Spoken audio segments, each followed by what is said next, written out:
What if I told you that every single amazing creative community that you've ever seen or been a part of shared just two qualities?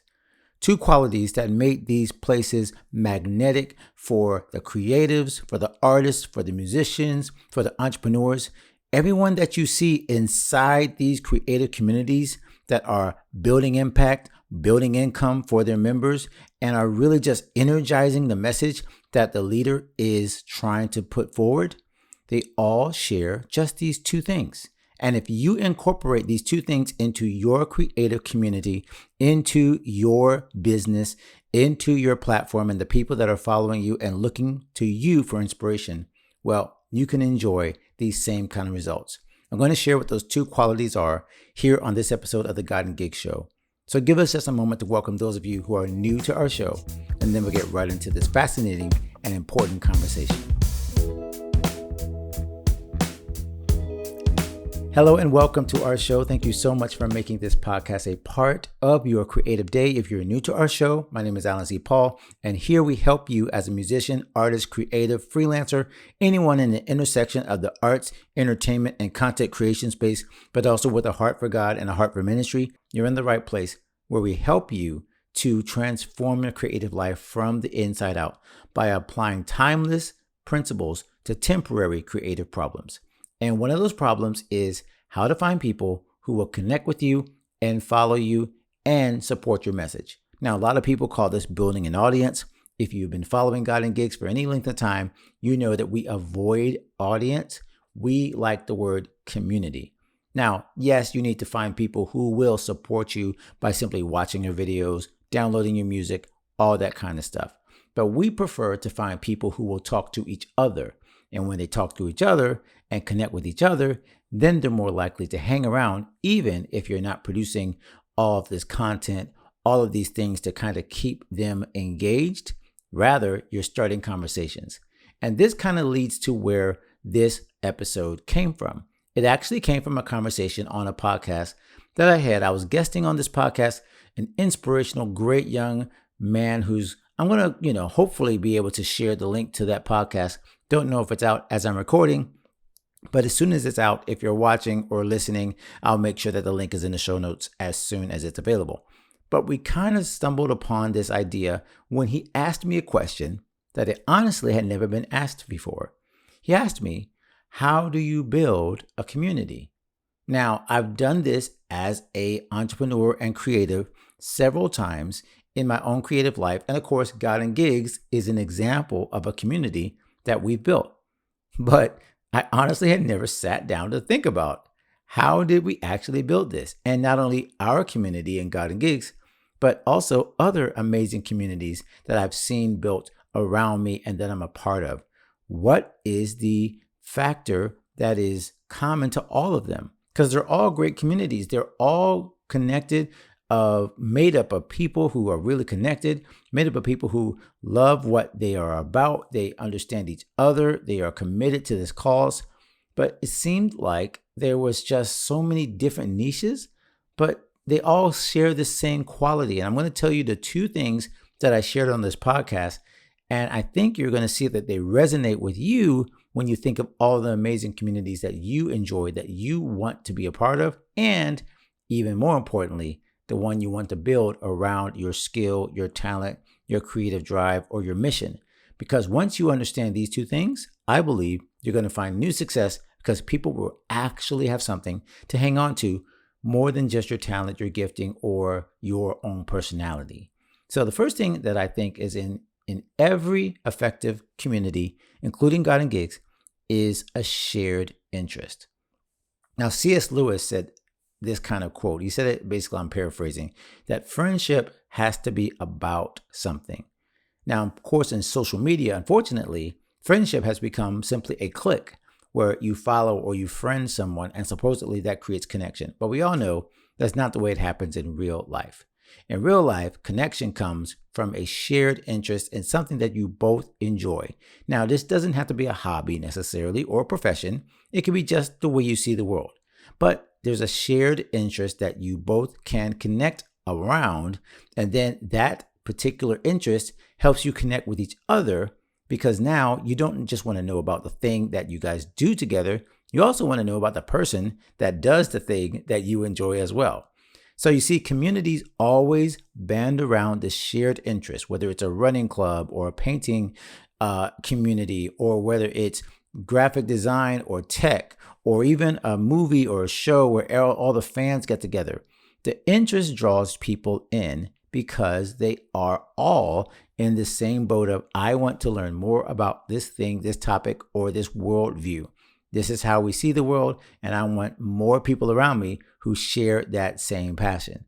Now, that's a pretty easy one to figure out, because if you are a musician, of course, you're looking for other musicians or people who love that certain kind of music that you create. Artists, you're looking for people who love the type of art that you create, and you know that shared interest can create a community. But the second level, the second thing is probably the one that most people don't do. And it's why a lot of artists and creators struggle to create community, because they say, well, I love this particular type of art, and these people love this particular type of art. We're going to become a community. That's not necessarily the glue that locks in the community. In God and Gigs, you could say that our shared interest is creativity, making things with music, making things with art and drama and photography and all these different things. But as you can tell, quickly, we can see that there's not necessarily a connection in every single one of those interests. However, the interest that connects all of them is the second half, a shared problem. So if there's a shared interest, there also has to be a shared problem or concern that all of these people are moving either forward or moving toward or moving, trying to figure out. So in my case, God and Gigs, we are musicians, artists, creatives. We are all in this same boat of creative life. That's our shared interest. But our shared problem is how to do so without sacrificing our faith, how to do so without losing sight of our true mission in the world, how to do so in a sustainably creative way that builds our influence, our income, and our impact. You see, now it's not just that we're all enjoying music or that we all like a certain type of art or film. Now it's all about the fact that we all want to solve this problem, and we need each other to solve it. You see, this works even in entertainment. Maybe you are saying, well, I don't have a problem to solve. But if you have people around you that enjoy a certain kind of, say, comedy, and their purpose and their actual problem is they need to laugh more. They all need to be more entertained and kind of let the steam off and be able to connect together in ways that don't always kind of fit in a certain box. And you provide that place in that community where they can laugh together, where they can connect over the same things that they find humorous. You see, this works no matter what your niche is. If you find a shared problem that goes with a shared interest, now you've got a community, because the thing about shared problems is we share the solutions. We can talk about how we are living our lives, how we are building up and solving this problem. And each of these layers of each one of these things continues to develop more and more with your people. So that's why it's so important as you build your community to listen and to talk to the people inside the groups that you are thinking, hey, maybe there's a community that I should be leading here. And that can sometimes seem scary. But as you can see, it's not about your force of personality. It's not that you have to be an extrovert. It's not that you have to be a CEO type person that's leading this big cause or doing this great mission. All you have to do is be the person that finds the shared interest and finds the shared problem or concern that all of these people want to help solve. And if you look at any major movement, any major community, you'll find these two elements, a shared interest and a shared problem. And I think if you sit back and think about it, the community that you would love to be a part of has those two things. They have that shared interest and they have that shared problem that they're like, hey, I would like to solve this, and I would like to solve this with someone else. That's why the key word in both of these instances is shared. We share the problem. We don't just try to solve it on our own. You see, if it's a grocery store trying to go solve a problem of getting some milk or getting some eggs, well, I can kind of solve that on my own.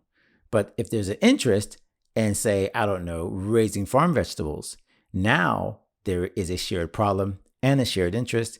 And now I might join a co-op of farming or a community group that is helping each other to eat healthier. You see how that always lends itself to sharing something? Because once I want to share a solution or share something with someone else in an interest base, now there's a reason for a community.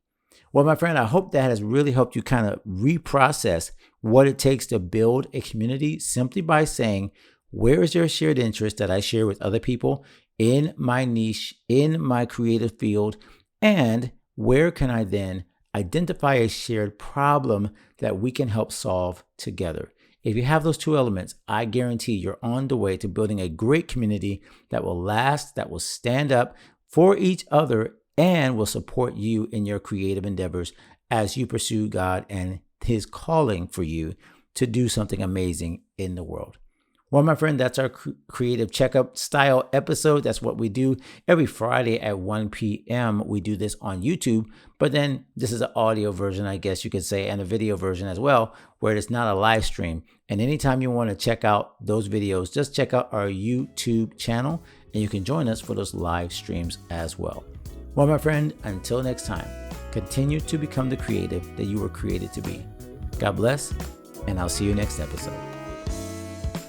My friend, thank you for watching this episode. If that blessed you, you got to make sure that you stay connected with this community and this channel so that you can get more where that came from. We're sharing great interviews, tactics, strategies, mindsets, lifestyle choices, everything is going to help you become a totally confident creative. And don't miss an episode of the God and Gig Show. If you are staying connected to our channel, you'll be able to find us anytime we release new episodes. And you can check out some of our archives of almost 200 episodes now that we've shared over the last few years. Make sure you check out one of the suggestions right now because it's probably perfect for you to continue to develop as a creative. And continue to stay connected with us because we're here to help you become the creative that God created you to be. We'll see you in the next episode.